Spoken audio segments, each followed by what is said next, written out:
ब्रह्मा जी कहते हैं, नारद, श्वेत तीर्थ तीनों लोकों में विख्यात है।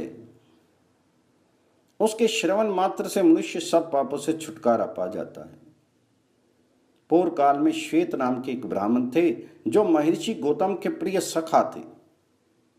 वे गोदावरी के तट पर रहकर अतिथियों के स्वागत सत्कार में लगे रहते और मन वाणी तथा क्रिया द्वारा भगवान शिव का भजन करते थे।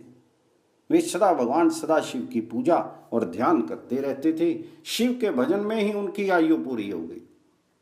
तब यमराज के दूत उन्हें ले जाने के लिए आए, परंतु नारद जी, वे ब्राह्मण देवता के घर में प्रवेश नहीं कर सके। जब ब्राह्मण की मृत्यु का समय व्यतीत हो गया, तब चित्रक ने मृत्यु से पूछा, मृत्यु, श्वेत का जीवन समाप्त हो चुका है, वह अब तक क्यों नहीं आता? तुम्हारे दूत भी नहीं लौटे हैं, ऐसा होना उचित नहीं है। ये सुनकर मृत्यु को बड़ा क्रोध हुआ और वह स्वयं ही श्वेत के घर पर पधारे। उनके दूत भयभीत होकर बाहर ही खड़े थे। उन्हें देखकर मृत्यु ने पूछा, दूतों, ये क्या बात है? दूत बोले, श्वेत भगवान शिव के द्वारा सुरक्षित है। हम उनकी ओर आंख उठाकर देख भी नहीं सकते। जिसके ऊपर भगवान शंकर प्रसन्न हो जाएं, उन्हें भय कैसा?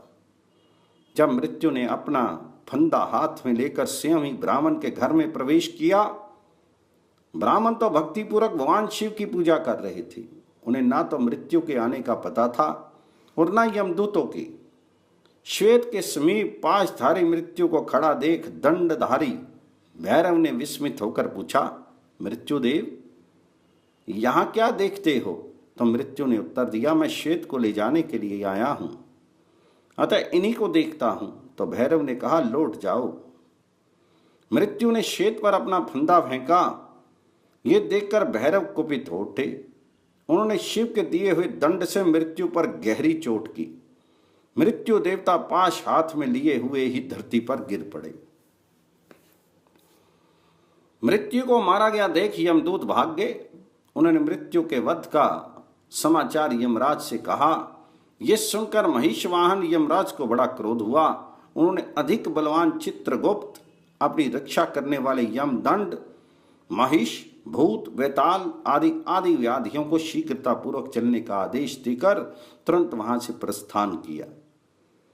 अपने साथियों सहित यमराज उस स्थान पर पहुंचे जहां द्विजश्रेष्ठ श्वेत भगवान शिव की आराधना में संलग्न थे। उस समय यमराज तथा भगवान शिव के पार्षदों में अत्यंत भयानक संग्राम छिड़ गया। कार्तिकेय ने स्वयं ही शक्ति संभाली और यमराज के दूतों को विदीर्ण कर डाला। साथ ही दक्षिण दिशा के स्वामी अत्यंत बलवान यमराज को भी मौत के घाट उतार दिया। मरने से बचे हुए यमदूतों ने भगवान सूर्य को ये सब समाचार कह सुनाया। ये अद्भुत बात सुनकर सूर्य समस्त देवताओं और लोकपालों के साथ मेरे समीप आए। फिर मैं भगवान विष्णु, इंद्र, अग्नि, वरुण तथा अन्य बहुत से देवता यमराज के पास गए। वे गोदावरी के तट पर मरे पड़े थे। यमराज को सेना सहित मरा देख देवता भय से व्याकुल हो उठे और हाथ जोड़कर बारंबार भगवान शिव की प्रार्थना करने लगे। देवता बोले, भगवान, आपको अपने भक्त सदा ही प्रिय हैं और आप दुष्टों का वध किया करते हैं। संसार के आदि श्रेष्ठा नीलकंठ, आपको नमस्कार है, नमस्कार है। ब्रह्म प्रिय, आपको नमस्कार है। देव प्रिय, आपको नमस्कार है। विप्रवर श्वेत आपके भक्त हैं। इनकी आयु क्षीण हो जाने पर भी यम आदि सब लोग इन्हें ले जाने में समर्थ नहीं हो सके।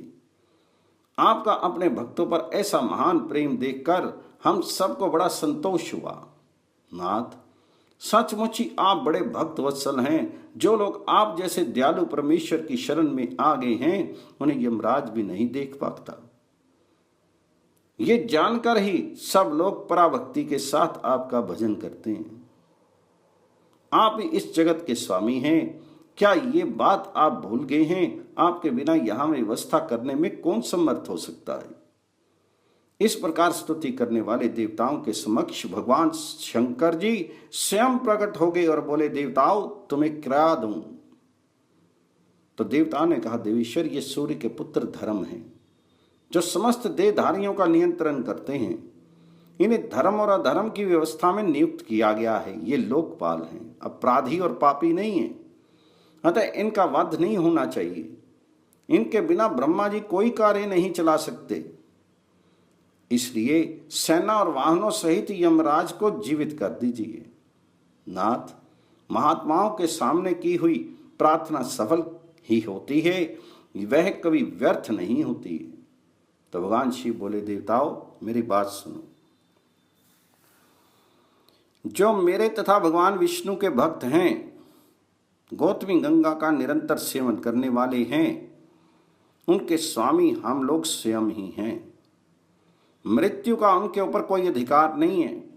यमराज को तो कभी उनकी बात तक नहीं चलानी चाहिए। आदि व्याधि के द्वारा उनका पराभव करना कदापि उचित नहीं है। जो मेरी शरण में आ जाते हैं वे तत्काल मुक्त हो जाते हैं। यमराज को तो चाहिए अपने अनुचरों सहित उन्हें प्रणाम करे। बहुत अच्छा कहकर देवताओं ने भगवान शिव की बात का अनुमोदन किया।